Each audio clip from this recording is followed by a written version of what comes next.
We are live on LinkedIn and YouTube. Please send your comment via chat and join our discussion.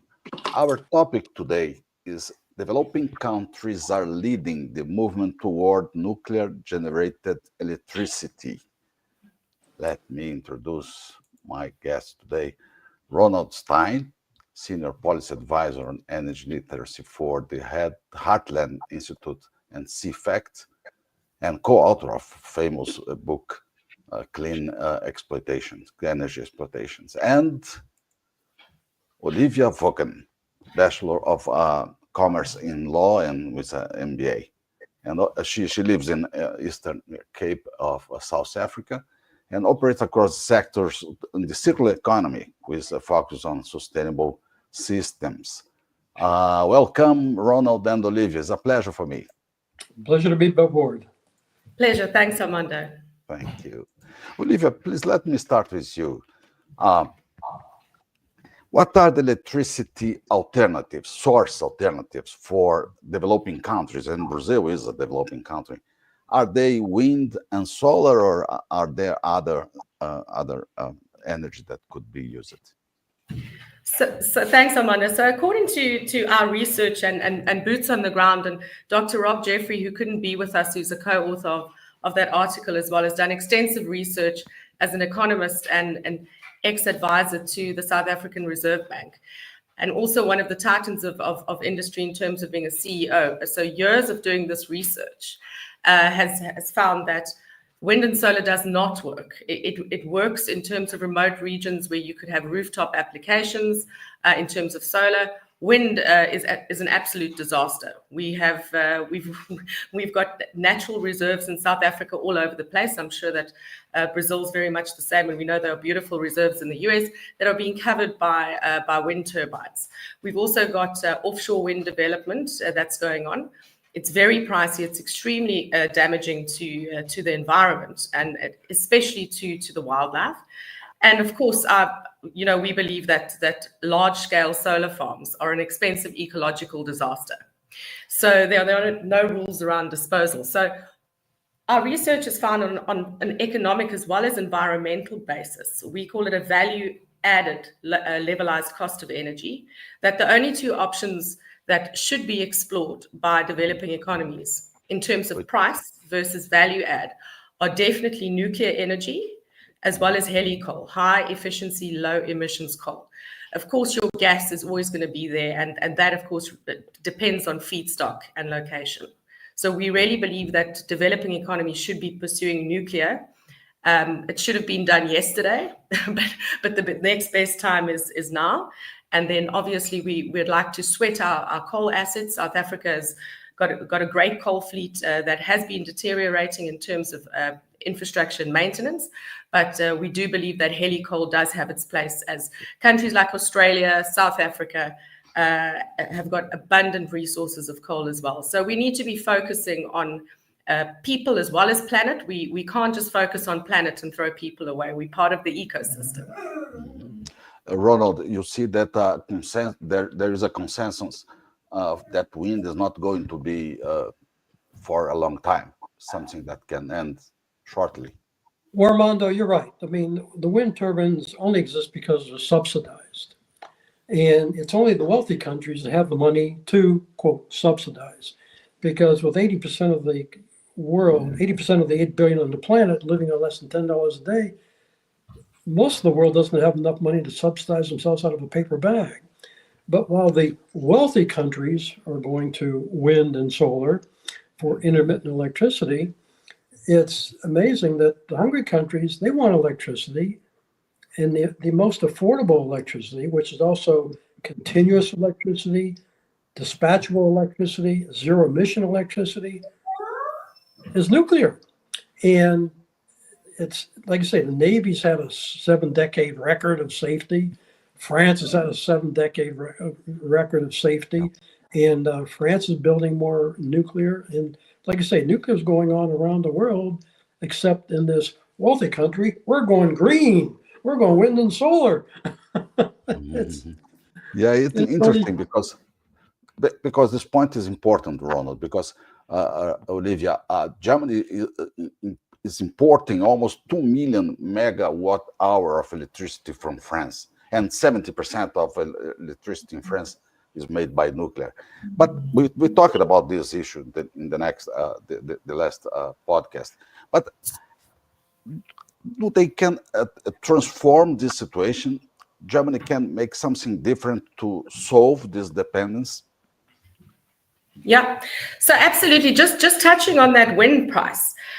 So Ron said there, wind in New York, offshore wind, for instance, has got a strike price of $150 per megawatt hour, where the average selling price is 48. The wholesale selling price is $48 a megawatt hour.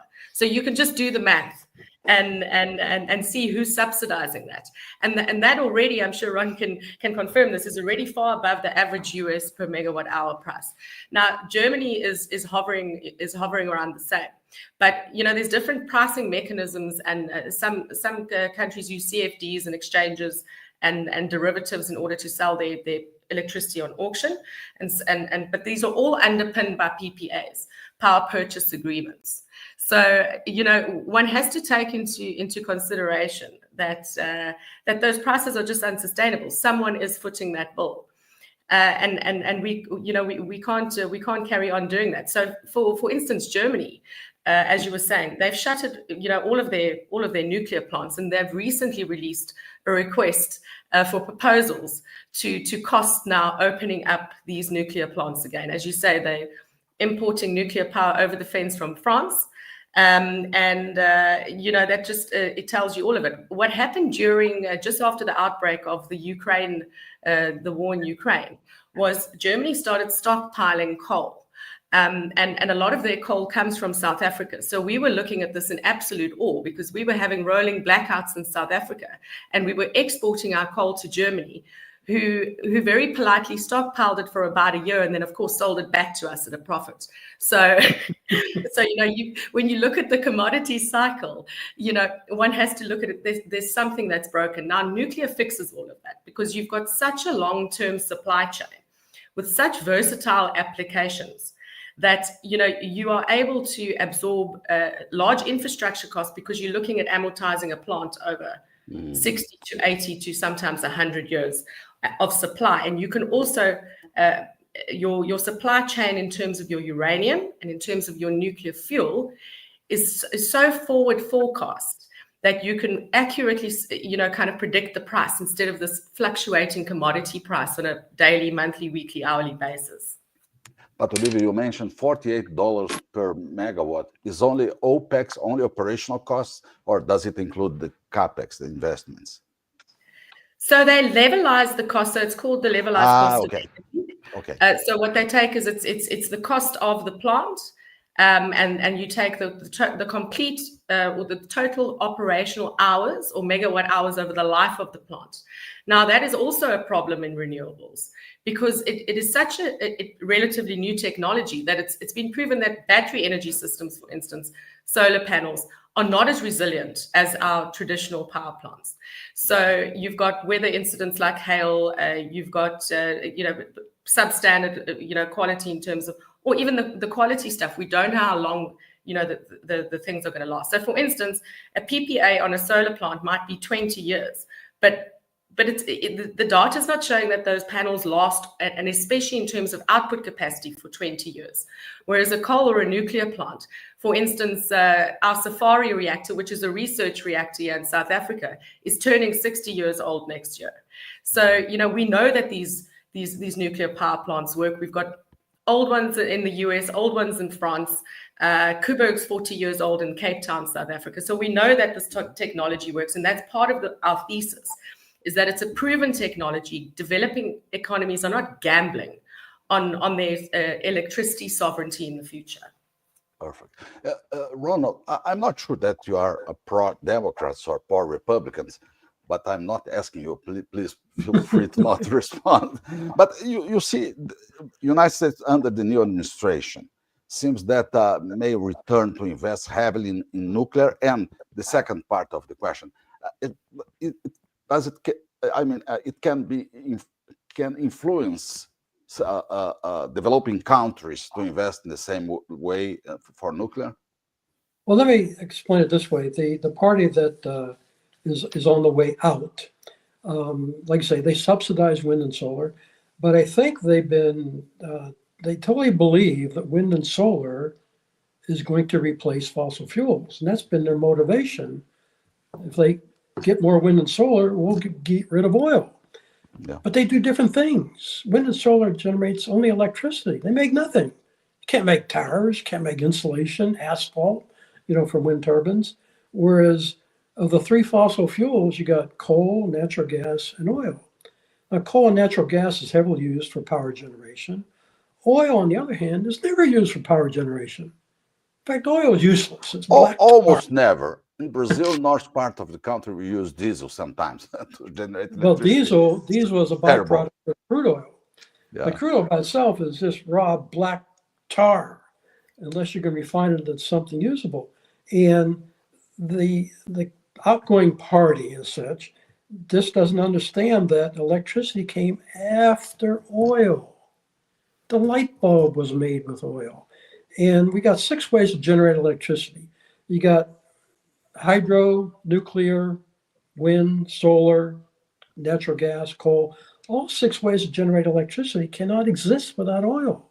Yeah. Because all the parts, the wire, the insulation, the computer is made from oil. So if you get rid of oil, you get rid of electricity. But do you believe that the United States will invest heavily in nuclear with the new administration? I think it's a turning point, yes, because we want electricity. The artificial intelligence data centers, they're forecasted to double or triple the electrical demands, and that's electrical demands for continuous electricity, not intermittent electricity. And if you got offshore wind turbines, it doesn't help the people living in Nebraska, in the center of the United States. And so, no, it's you're talking about intermittent electricity versus continuous, uninterruptible. The track record, the safety track record is phenomenal. We've had a couple of incidents, Fukushima, 3 Mile Island, and I think the total fatalities of the 3 major nuclear disasters has been like 32 people. Very good. So you see a turning point. Millions every year, people basically burning cow dung, for meat. No, it's interesting because you see that there is a turning point to invest in nuclear. Very interesting. Olivia, I saw that South Africa seems to have good directions in SMRs, small modular reactors. Is it true? Is there a factory, a manufacturing plant of this equipment in South Africa? So not yet. There is a testing facility. So we had a program called the PBMR program, which is the Pebble Bed Modular Reactor program. There was technology, it's old technology that was originally developed in Germany, but this was many, many decades ago. And South Africa embarked on a research program called the PBMR project. And we started developing this. So we have at our site, Pelindaba site near Pretoria, at the NEXA facility, which is the Nuclear Research Association of South Africa. We've got 2 pilot facilities, which one was for a small modular reactor. So we've got the helium test facility. It's a gas cooled reactor. And so it wasn't built to finality, and then a fuel manufacturing plant, also full scale, but it was at a research facility. This was put on hold in 2010 politically. There was a technology transfer between South Africa and a Chinese university, and that is the only reactor, small modular reactor, advanced generation 4 reactor that's currently operational in the world, and that is in the Sichuan province in China, the HTRPM. So that went critical. I think it was the first one went critical in 2023. So we know that the technology works as well. But yes, in South Africa, that all stems from South Africa. There's various companies, small modular reactor companies in the US as well, X Energy being one of them, Kairos Power being the other one of them. Most of the people I'm sure you'll see in the press lately are a lot of them are South Africans, and stemming from this rich research that came out of South Africa in the early 2000s. So currently we have a lot of private investment into this since that program was shut down. a lot of the guys that were working for the government and research went on their own and carried on developing the technology. So like cell phone technology and telecommunications, there has been a lot of movement, and South Africa really does have a lot of research as well as solid designs that have come out of that program. It's a very good point, Ronald, because in the article you wrote together, you, Oliver, and Olivia, I suppose, you mentioned that a good option for developing countries is nuclear. But these countries do not have enough technology, or I suppose they do not have enough technology. How can they do this without technology? Well, one thing you have to take a look at is, as Olivia mentioned, private investment is being attracted to small modular reactors. Yeah. I mean, that is the future. If anything, wealthy countries should do to subsidize, it should be to subsidize that technology. I mean, it'll be fantastic if we can get that technology, just like the iPhone. Remember, the original phone was about a 2-pound hammer. You held it on your ear. Now it's, small Big size. Yeah, because, I mean, I can visualize the future just like a diesel generator, having a small diesel generator in your backyard, or you can service, 10,000 people, 100,000 people. The military can open up a site in the middle of nowhere and basically put in an SMR, and they've got electricity. That's where the technology has to be developed. And I think the wealthy countries can stimulate that by subsidizing that technology to get it developed and accelerate it. We basically subsidized the space program. It got to the point that, now we got, rockets going up, every week. And I think we need to focus on that, because everybody wants electricity, but it's got to be continuous electricity. And the interesting thing about wind and solar, in fact, I've got an article coming out Monday. Wind and solar, the so-called green movement, is increasing our needs for oil. Because to make a wind turbine, to make a solar panel, they're all made from oil products. And the backup processor that they need, of course. Exactly. Yes. They're just a redundant electrical generating system that doesn't work most of the time. So you need wind. I mean, you need coal and natural gas and nuclear and hydro when it's available. And you need reliable power to back up this temporary stuff that's out there.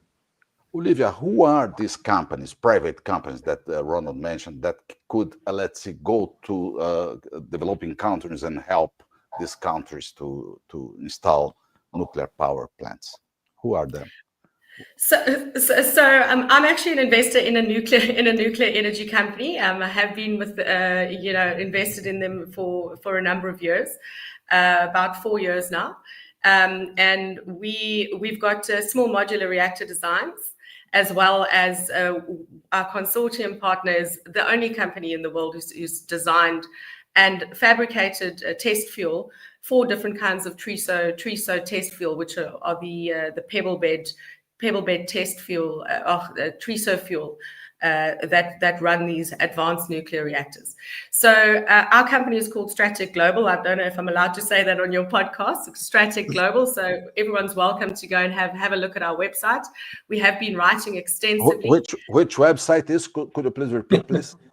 Stratec. So Stratec, STRATEK. So we've been doing a lot of advocating for small modular reactors. In the background, we've got over 100 nuclear engineers, or at least technical people of them are nuclear engineers, civil engineers that have been working on the designs for many years. And we faced a lot of the backlash of the green movement, who've really attacked us because it's they see us as a direct competition.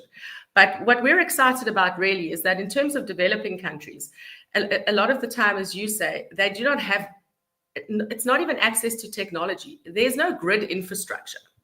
And where there is grid infrastructure, even in first world countries, that grid infrastructure is aging. And it's going to cost a lot of money to replace. And the dream, and this is what I'm excited, absolutely, is that you bring generation into the backyard, of industry, of residential areas, and there are zero emissions, so there are zero emissions operational facility. And what we call these reactors, advanced generation 4 reactors, is walk-away safe, which means they are self-moderated. The TRISO fuel is self-moderated. It's the uranium is encapsulated in very fancy specific material, and it's graphite moderated, which means that if something had to happen, we are not going to have a Fukushima or a Chernobyl where something melts down.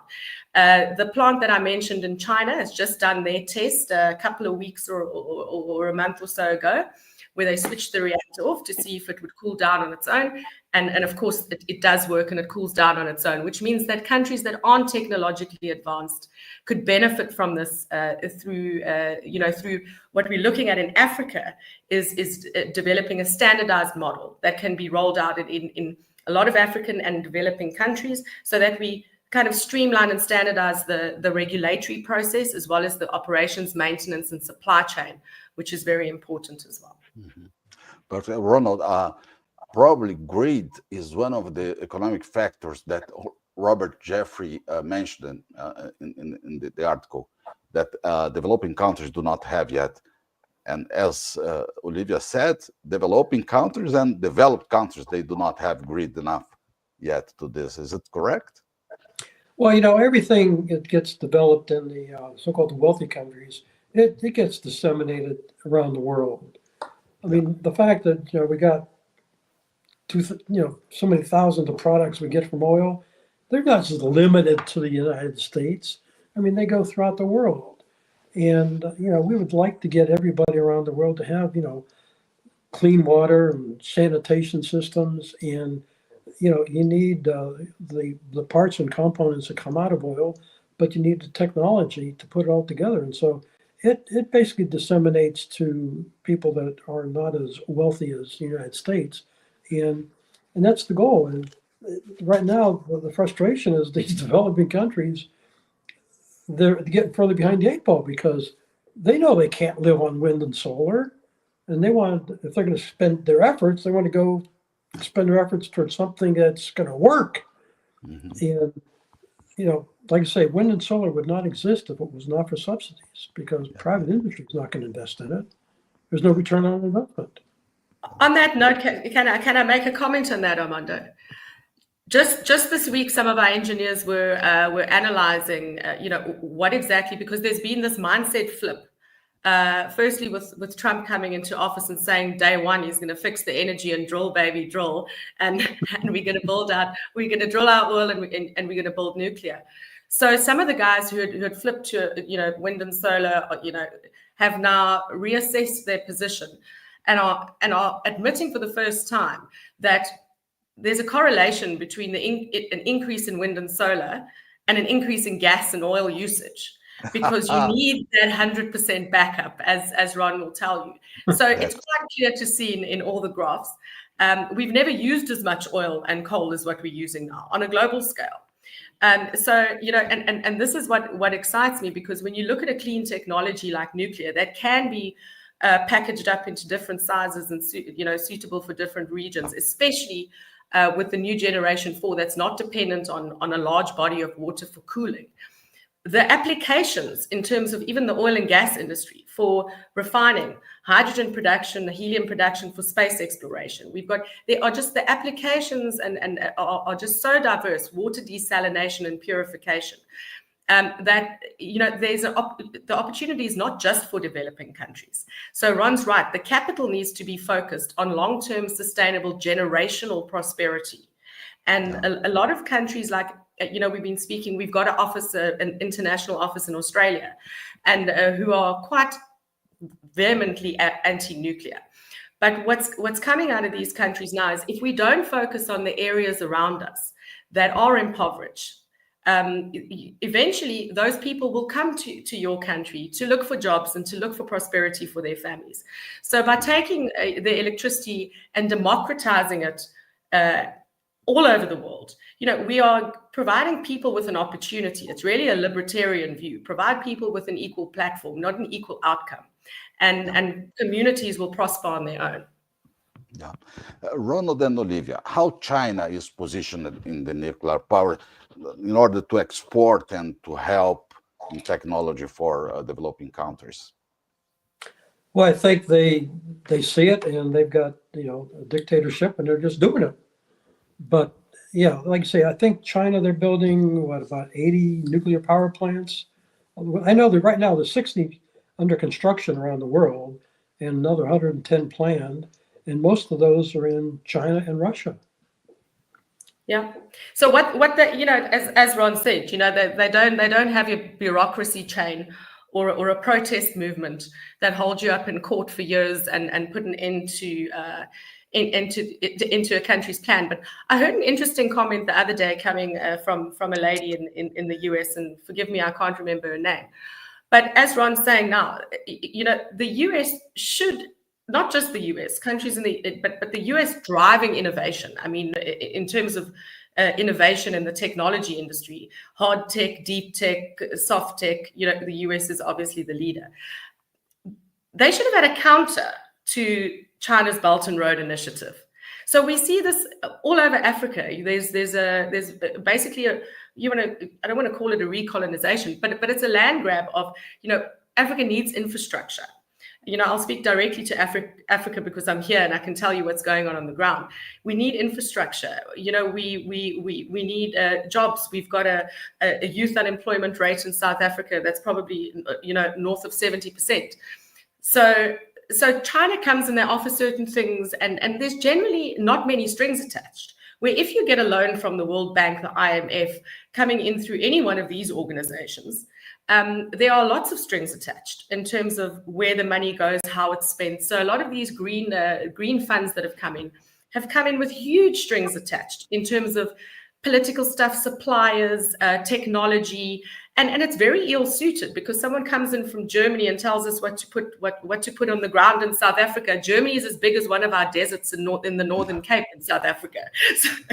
So it's a vastly different region, different people, different dynamic, different weather, and therefore we need to realize that each region is different and they need their own blueprint. And nuclear caters for that. It's not dependent on the wind. It's not dependent on the monsoon or the earthquake. All of that. There are so many provisions inside the regulatory environment in nuclear energy that make it step by step the safest electricity source available. Yeah, Ronald and Olivia, what's the meaning of the term "just transition"? Well, I think let's take a look at Germany. I think we can learn from the history. Germany was the first country to go green. The transition away from oil. They shut down all their coal-fired power plants. They shut down nuclear, wind and solar. Well, today, Germany has the highest cost of electricity in the world, so it's not really working. In California, we're right behind them. I think we got the second highest cost of electricity. And in both countries are still focused on, we're going green. And this transition isn't working. And I think that's why, that might have been one of the reasons the Republicans did so well, not only winning the presidency, but winning the House and the Senate. So the Democrats really took it in the shorts with their philosophy that, we're going to run this country on wind and solar, occasional electricity. And, and people saw it because, I'm here in Southern California. And most people, look at our governor and they laugh at him. We don't want him here, it's going to bring his policies here.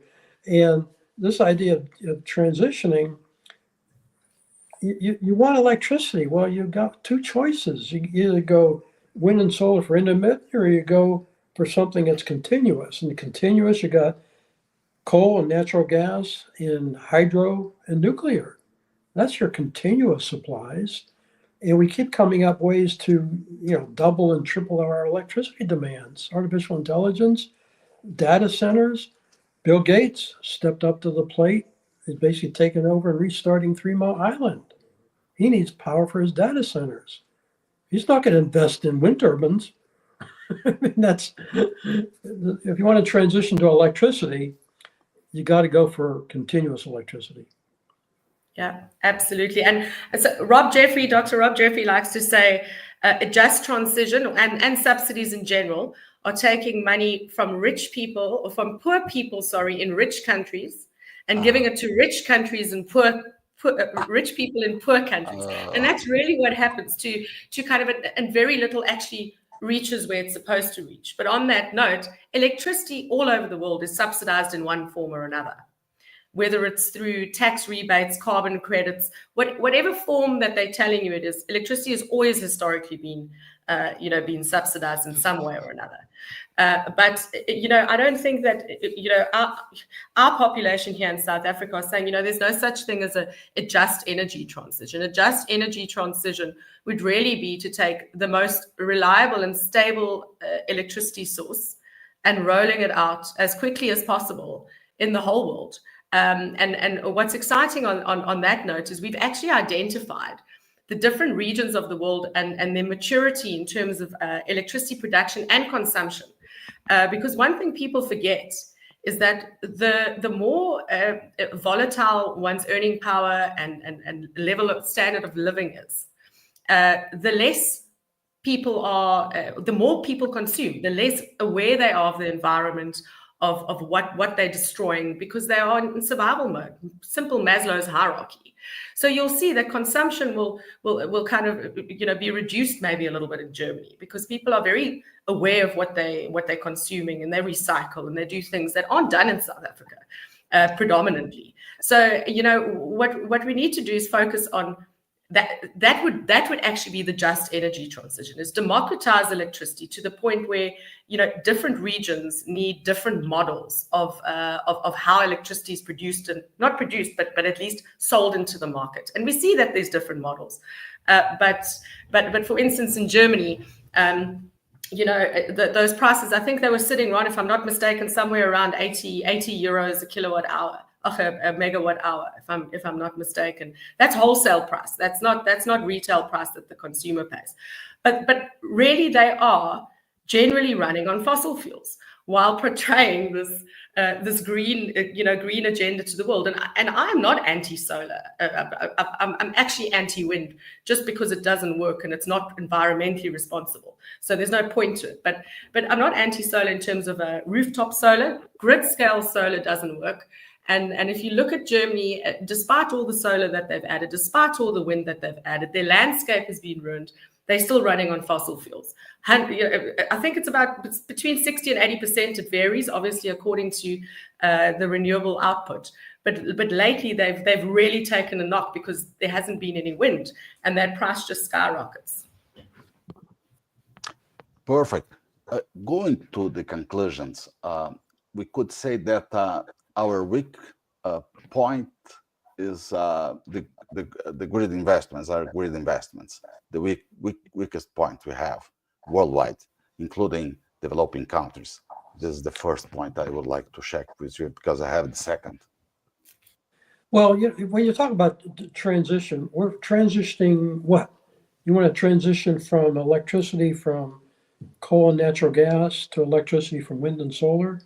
Well, you're comparing apples and oranges, because one's providing continuous electricity, one's providing intermittent electricity.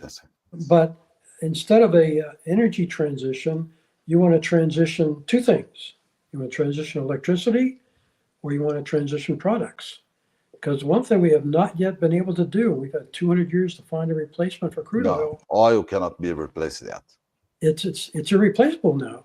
I was interviewed on a New York TV station recently, and the first question to me was, "Hey, Ron, we understand you're pro-oil." I said, "I'm definitely not pro-oil. I'm pro the products we get from oil, and if we get the products from somewhere else, I'm 100% in favor of getting rid of oil." Well, we've got 200 years to replace oil and been unable to do it. And to say that big word of energy encompasses everything, you're transitioning what? You're trying to transition away from continuous electricity from coal and natural gas and nuclear to intermittent electricity from wind turbine solar panels. That's apples and oranges. Can't do that.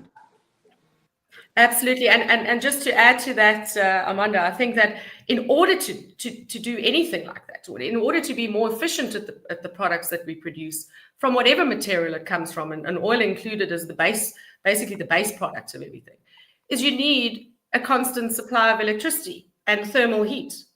And that's what nuclear provides at various temperatures and various different kinds of reactors and the different technologies that have been developed. So as I said, the products that can be produced from products like oil, for instance, or raw materials like oil from these proliferation of these reactors and electricity, that really has I believe one of the greatest opportunities for the future, especially in terms of hydrocarbons. We're looking at refining. Everyone's also gotten onto this hydrogen, the hydrogen gravy train, which right now I'm not sure how many applications there've been. But I mean, like gasoline, it's a refined product that comes from something, but you need a certain amount of output of heat and of electrolysis and of processes in order to produce it. One cannot do these industrial processes and thermal chemical processing, with wind and solar. It's just not possible. You can power some light bulbs, I'm sure, which is very useful, but definitely not at grid scale. Perfect.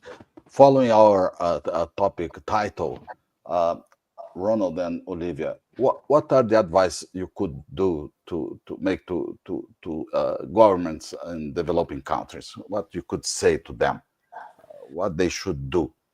Well, astonishingly, the thing I'm amazed at, while the hungry countries are pursuing reliable and emissions-free electricity from nuclear and low-emission technologies, the wealthy countries have ample goods and services produced by fossil fuel derivatives, but we're focusing on continuously subsidizing wind and solar for occasional and unreliable electricity. And that can't go on forever. Yeah, absolutely. And the other thing, I think that, and I see in the US, Trump and Elon Musk and everyone's very, very focused on this, is to get rid of the bureaucracy. So, for instance, I mentioned our Safari research reactor in Pretoria that was built in the 1960s. It's a 20 megawatt research reactor. It took 5 years to build. It's 60 years old next year and it's still operating. It produces isotopes for the nuclear medical industry that treat cancer, etc. Every day that gets flown out of South Africa. It took 5 years to build. In the West, we're averaging between 10 and 12 years to build a new nuclear reactor, while China is averaging 5 years for large nuclear reactors. And that has simply got to do with allowing NGOs and activism to get in the way of pragmatism, and then, allowing that to influence policy. So you put so many red tape events and issues and regulatory requirements in the way that aren't necessarily necessary for the technology or the safety of the technology, and that creates a time lag. And we need to get rid of that time lag. And we see that in the space industry. So we saw NASA, who didn't do much since the moon landing.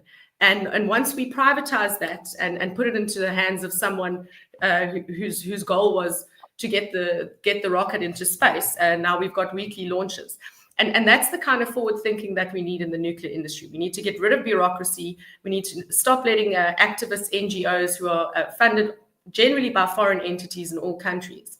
And we need to start focusing on pragmatism and delivery of electricity to everybody. How much, Olivia, in South Africa is nuclear from the total electricity production?